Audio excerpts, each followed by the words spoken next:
Vous en parlerez aujourd'hui, Jean-Mathieu Pernin. Le selfie fait de plus en plus de morts.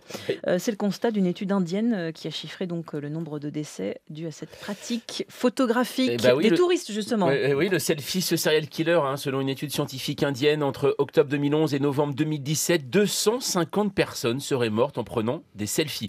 Alors, rien à voir avec des portables piégés ou un sortilège sur Instagram vous prévenant que si vous appuyez dessus, vous allez mourir. Ah bah d'accord.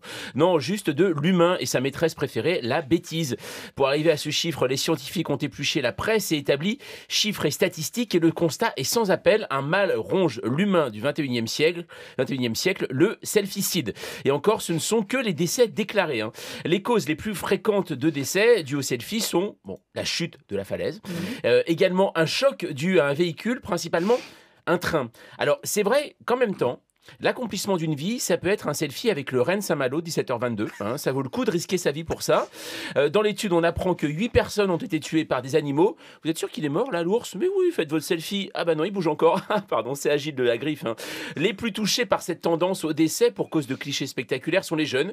Moyenne d'âge, 22 ans. Et majoritairement des hommes. L'Inde est en tête du classement et d'ailleurs a décidé de prendre des mesures puisque l'Inde a déjà officialisé des zones sans selfie. Et oui, notamment dans la ville de Bombay, avec 16 zones où il est interdit de se prendre en photo soi-même. C'est beaucoup trop dangereux. D'ailleurs, l'étude préconise d'installer des pancartes dans les zones touristiques à risque et de préciser par exemple que d'en haut d'une falaise, on ne peut pas reculer indéfiniment. Bah oui. Alors, je sais qu'on y croit quand on est petit, mais c'est aussi ça la vie d'adulte. Apprendre la triste réalité, au bout d'une falaise, on tombe. Alors, je sais que cette étude est largement critiquable puisqu'elle ne prend pas en compte les morts par perche à selfie.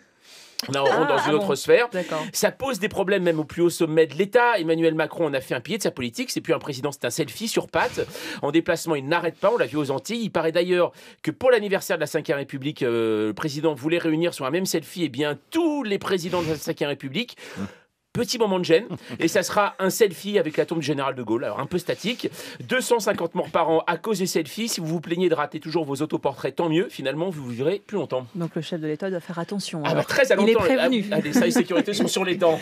Merci Jean-Mathieu. Et ça fait des victimes collatérales sur le Tour de France notamment. C'est les cyclistes qui s'en prennent plein des selfies. Enfin, les appareils photo, et pouf, ça tombe. Très bien. Merci Emmanuel pour cette précision. Prudence.